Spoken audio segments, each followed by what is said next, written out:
What's the deal, family? Look, today we talking about OG Maco and his fallout with Larry June. Alright, so pretty much, quick background, man. Recently, about a week ago, OG Maco went on to Community, the podcast stream channel. Shouts out to AD, Pun and all them over there, man. But he went over there and he talked about his fallout that he had with Larry June, the rapper that's out of the Bay. I never even knew that there was a whole, like, big, major connection there, to be honest. I just saw the title and I was like, wait, OG Maco? Larry June? I didn't really understand that connection there. I remember when OG Maco first came out, bro. He came out with that song, bro. Bitch, you guessed it. Bitch, you guessed it. Came through like a fucking tsunami, dog. All over the rap scene. That song was everywhere. It blew his name up. I never heard of him before that song came out. I'm sure he was making music, doing his runs, doing his thing, especially locally. He's from Atlanta, I believe. If he's not from Atlanta, then he's from somewhere else in Georgia. But he's definitely from Georgia. I believe he's from Atlanta. But either way, like I said, I'm sure he probably was doing his thing before that. But Bitch You Guessed It came out and that thing took over the rap industry. People trying to do remixes. It was on social media. That was like 2013, 14 when that dropped. Larry June now. I didn't really even start listening to Larry June like that until about 3-4 years ago. 3-4 years ago when he's kind of got on this new wave that he's been on recently is when I kind of started rocking with him. I did see him on, he did have a couple of No Jumper interviews like before that, but about 3-4 years ago is when I really started listening to him like that. So for me, I never really knew there was a connection between OG Maco. I didn't find out about Larry June through OG Maco. And I never heard about Larry June ever mentioning OG Maco. So I'm interested to see what this what he's gonna say on this video. But also, Larry June did respond to this video. To everything he said in this video. So we will go over that. Yeah, let's just get straight into it, man. There it is. Yeah, I mean, hey, it is what it is. All right, Macafragalicious said, ask Maco what's up with him and Larry June. Oh, don't say you beefing with Larry June. I ain't beefing with Larry, bro. Look, The way that you just did your breath like that Yeah. is something. You got some beefs, my guy. Yeah. I ain't beefing with Larry, bro. Wait, what's going on? Let's get to it. Something he don't want to talk about, though. All right, look. Come on, anytime I start like that. Let him talk, man. Go ahead, get to it. Me and Larry been best friends since 6th grade. Let's get that out of the way. Oh, Okay. Right. Me and Larry been best friends since 6th grade, bro. Right? Back when he was Best friend since 6th grade. That's a mighty long time, bro. Let's continue. young June that was trying to rap. Right? I used to pass out CDs at Shannon Mall. We would look. Right?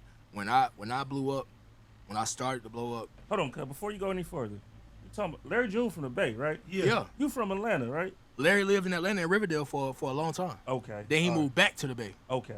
Yeah. I was about to say. Check your history. Ask the chat. They know that that's the truth. Okay. Larry went to Do Riverdale. your homework on. He went to Bear Creek Middle your School. homework. He was supposed to go to Creekside High School, and then he went to Riverdale. Just like Gunna went to Bear Creek and then Creekside, and then transferred to Langston Hughes. That's how he ended up with Cardi. See, I knew Cardi too, but I knew Cardi when he was a little. I knew his brother Reggie. The same. He be shouting out Reggie. That's my homie. That's Reggie Carter. See, but once again, we ain't gonna. Bro just did the super name drop. They done dropped Cardi, Gunna. His best friend is Larry June, apparently. That's his best friend. What's it called? And that makes sense. That's why Larry June always be talking about Atlanta. That's the one place. One of the other places he always mentions in his raps is Atlanta. That makes sense now. I don't be saying all on the internet. I'm just doing it right now for y'all. Right. But regardless, me. Let it out, loved one. You gonna get it all off. He said, "Let it out, love." You don't get it all out. A lot of, I'm seeing now. No. Hey, I ain't gonna lie. This sound like it's about to be one of those exposés, bro. You know what I mean? Like, let me tell my truth. Let me come out and tell my truth to the world, because the world doesn't know my truth. Let me tell my story. Here is my story. This sound like he about to be on 60 Minutes with the drops. The only reason I'm saying that too, because I was also thinking about reacting to this video, him speaking on how he started the Drake Meek Mill Quentin Miller beef. So it seemed like this whole little episode was just a tell-all expose. I'll just be quiet. I'll be in the Gang back. I'll be banging, quiet. kidnapping. Demon. Come on, demon. Demon. Hey, Niggas just be thinking.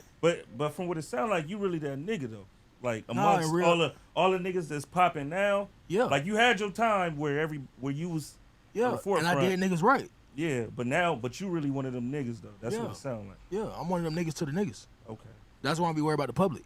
for sure. Man, back to the Larry June shit. Okay, yeah. All right, so look, if y'all remember the timeline and y'all run this shit right, when I blew up, Larry was still trying to figure shit out. He flew me out to California. I had a meeting with Mike Will. I told him I had the meeting in like a couple days. He was like, well, fuck it, I'll bring you out beforehand. We went to the studio in the Bay, and he was like, bro, I need help. You know what I'm saying? What I'm trying to do, like, if this shit don't kick off, you know what I'm saying? Like, shit, I'm gonna say fuck it. So I got with him, and I was like, look, bro, first thing you need is a gimmick, right? You know, I had like the whoo and sheesh, all that shit, right? So I was like, hey, Larry, look, we gotta come up with something like that for you. So we came up with the yee-hee, right? Got that shit. His rap style was Nah, hell no. Bro said yee. That is yee. That is two completely different yee-hees, but all right then. Let's continue. different. So I'm like, look, bro, come on, we gonna. He basically right now is saying that he gave Larry June. Okay, let's just hear it out. Let's hear it out. Remember that same flow that Larry had? That was the flow I was already using. But what happened was the internet started saying that Larry June was stealing from me, and I had to keep defending him. So instead of doing that, I just switched my whole flow up and let him have that one. So that became Larry June's flow. If you go back and listen to all our songs together, we had the same flow, and then there's a spot where shit changed, and I stopped rapping like that, and Larry's the only one rapping like that. And why? Because it's one of my best friends for damn near my whole life. I want him to win. He'd been trying to rap longer than me, right? Any chance I had, I gave it to Larry. Right around the same time I got Doja. Doja, if niggas don't remember, Doja Cat was part of OGG before anything. She had that first deal. Google it. Nigga, go on your Google right now. I believe you. You feel me? I believe you. Yeah, go to Google right now. Type in OG Maco Doja Cat. You'll see the big ass article that says Doja Cat signs to OG Maco's OGG. Da da da. Doja Cat signed to OG Maco? Hold up. Doja Cat, OG Maco. Doja Cat signs to OG Maco's label OGG. 2015. So that means OG Mako was already tapped in with Doja Cat and signed her in 2015. Holy shit. Okay, I ain't know that. I ain't know that at all. So right around the same time I got Doja, right? Larry was starting to catch a little traction. I had got him on Revolt, I had got him a whole bunch of shit, right? And it's starting to amp up. So I'm like, look, Larry, you gotta, take this shit to the max. I'm putting him on everything I can put him on, any connections I can put him on, I'm doing it, right? And now Larry at where he at, right? And I'm happy for him. I'm not saying I did everything for Larry. You can't do everything for one nigga, period. Every nigga has to do their own shit at He some ain't capping. point, right? In mid 2015, Doja they looked it up. Cat assigned to OG Maco's label OGG. 2015, what the Moose shit popped, 2 years later, right? What? All right, so when niggas be trying to figure out like why niggas be saying, oh, OG Maco one of the GOATs, he had a lot of influence, niggas talking about his cap, oh, I had one song. Nah, y'all niggas heard one song. Y'all didn't really see what the fuck was going on because y'all assume I'm really one of the fucking GOATs in this shit. But I ain't gonna toot my own horn. I'm gonna finish this shit first. My only problem with Larry, and I just told Larry this himself, when this shit happened to my face, I had this necrotizing fasciitis, I almost died, you know what I'm saying, all that shit happened. I had to take 2 years off just to heal. Right? I think AD might have seen me like one time doing that shit. I had like half a face. When I seen Yo, I ain't gonna lie. Yeah, I remember that happening, bro. So I actually pulled up a picture.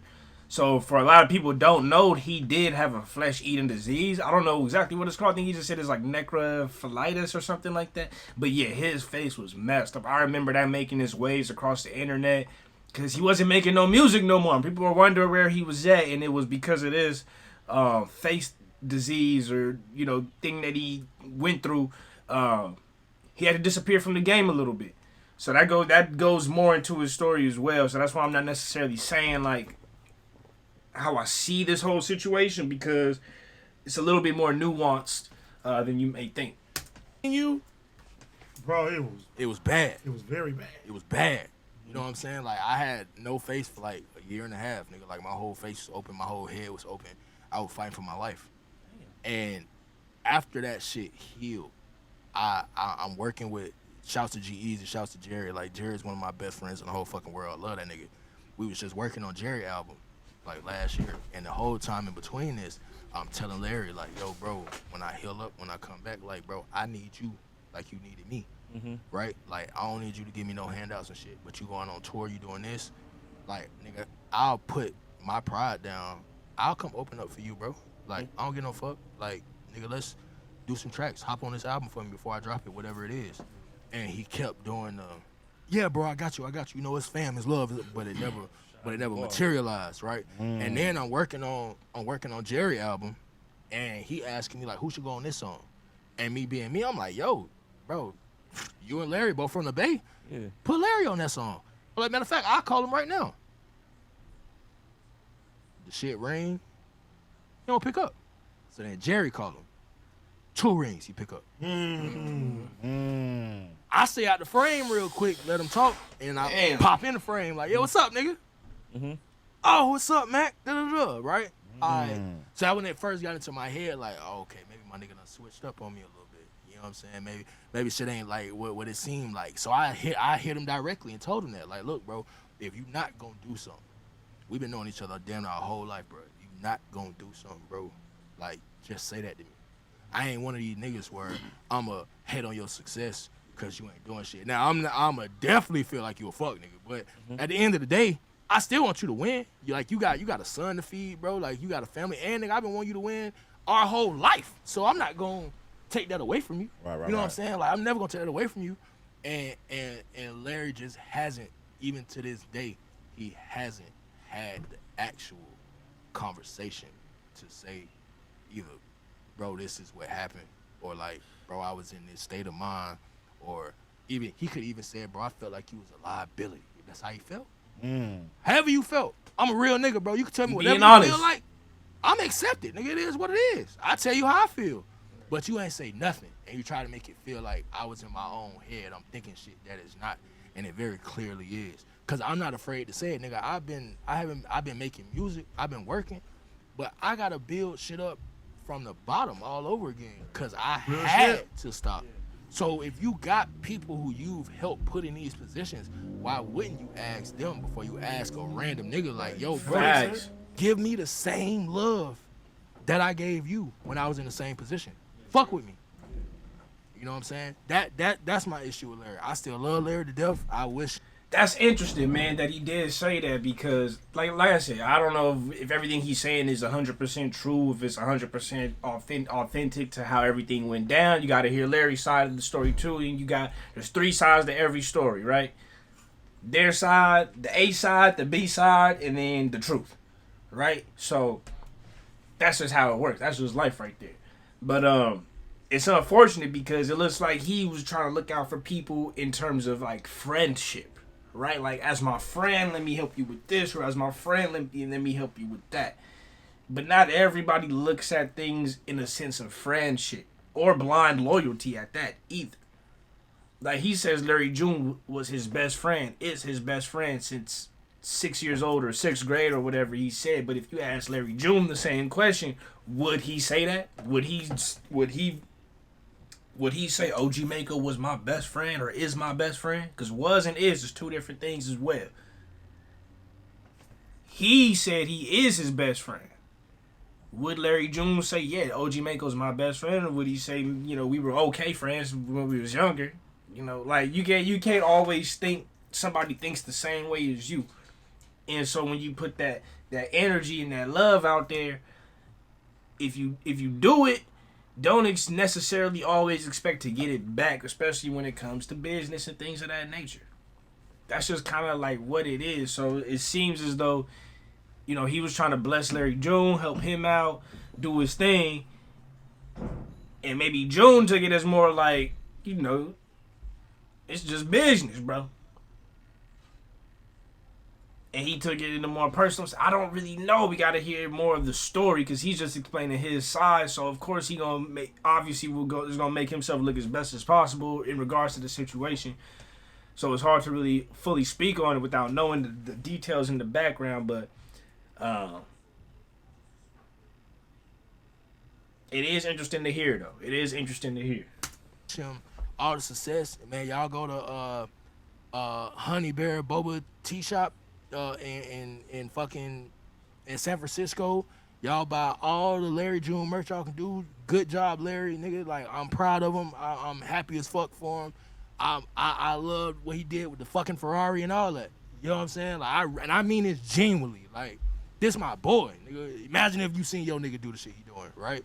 Just like he felt with me. Or at least I hope he felt that way. You know what I'm saying? Yeah, but, so you don't know. I mean, a spade is a spade, bro. He doing some fuckboy shit right now, and that ain't P. It ain't P. So y'all ain't had no conversation.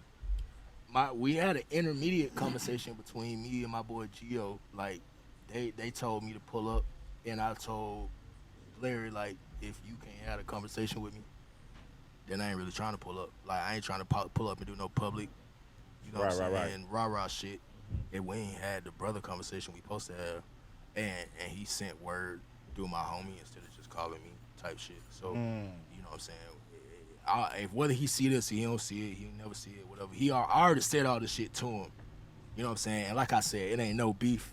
It ain't no hate. It ain't none of that, bro. I love Larry to death, bro. I really mean that shit, bro. Like, I love that nigga to death. But wrong is wrong, bro. And he wrong as fuck for that one. So, it is what it is. Yeah, y'all childhood homies, you deserve a conversation. I mean, Patch that up. Yeah, for sure. I obviously want to. Like, he can even say, no, nigga, I'm not doing it. Like, Cause you're a better man than me. If I call a nigga, he don't pick up, and the next nigga call him, he pick up after 2 rings, I'm tripping. Fuck y'all conversation, nigga. I'm tripping, bro. Why the fuck you not answering my call, nigga, after all I done did for you? it's fucked up, bro. I just, man, look, bro. I sleep good at night because I know I ain't did nobody wrong. Despite how many niggas done turned their back on me, I ain't never turned my back on none of these niggas. That's right. Wow, man, if that's true, man, it does make me look at Larry just a little bit different. It's in terms of authenticity. In terms of authenticity, it does make me look at him a little bit different. But if we also gonna be honest, bro, like if you listen to Larry June's raps, he not necessarily rapping about like being the realest dude in the, you know what I mean? He raps more about like material things, being fly, real estate, money, business, like that's how his mind is oriented as far as how the music comes out. That and like eating healthy and working out, you know. But he's rapping about like material things and fly stuff and all that. So just based on that is why I say like maybe he was trying to help Larry June in terms of like a friendship, but all Larry June saw was like transactions, money, and trying to get to that bag and get to that dollar. Like he was saying, I need help. I need to get this music off and get it up because if not, I don't know. So anyways, let's get into Larry June's response though. He did respond to this video. I got it right there, but I'm gonna read it because that's way too small for me, man. I ain't gonna cap. So look, this is what it says though. It says, at OG Maco, you know how I rock. Tap in and stop with the internet gossip, especially when it's cap. I ain't even know you in 6th grade since we getting deep. Boom. Larry June says, I didn't even know you in 6th grade. You was my nigga and watched me sell my CDs in the mall at 16. I had a kid and slipped into the streets, and when I saw you going up, it inspired me a lot, and all I wanted to do was help you get to the top. You chose to do drugs instead of your career. I ended up having to get my son full time and changed my life. You reached out needing help with money, and if you check your DM, you'll see why I delayed the response. Let alone I did songs with you after the fact. Now I'm fake. Nigga, don't play with me. So like I said, you got the A side, the B side, and you got the C side, which is the truth. You got one story, another story, and the truth. And at the end of the day, you can only go in between and try to figure out which side you want to believe at the end of the day. or believe nobody. But either way, like I said, you never know. He's saying we best friends since grade. He might not feel that same way. It might not be the same story for him. Maco might have been doing drugs and might not have been in the right mindset. When people do drugs for a long time, and I've been there. When you do drugs and stuff, bro, the way you see things is not what it is. You might see things in a whole different type of way. But that's not even what it is. And it's because your mind ain't right, so your perspective ain't right. So the way you seeing things is completely inverted and messed up. And that could be 100% of the possibility as well. You know, OG Maco might have been saying some sly stuff. He might have been saying dumb stuff. He might have been disrespectful off the drugs, blacked out one time and said some real crazy stuff to June. And June was like, it's through, bro. It's through for you. It's a wrap. So who knows who's really right or wrong. That's why you can't just take a story at face value. You got to get at least both sides, and then you can kind of decipher the truth from there. Either way, though, y'all let me know if you guys want me to keep watch on this situation. If you guys want me to react to OG Maco speaking on the Quentin Miller, Drake beef and all that, let me know. I'll do a video on that. And that's it, man. Hit that like button, subscribe for more commentary, more news, more current events and topics, man. I love y'all. Appreciate y'all. Remember to keep it real. Real is rare. Real always reaches everyone. Next time. Peace.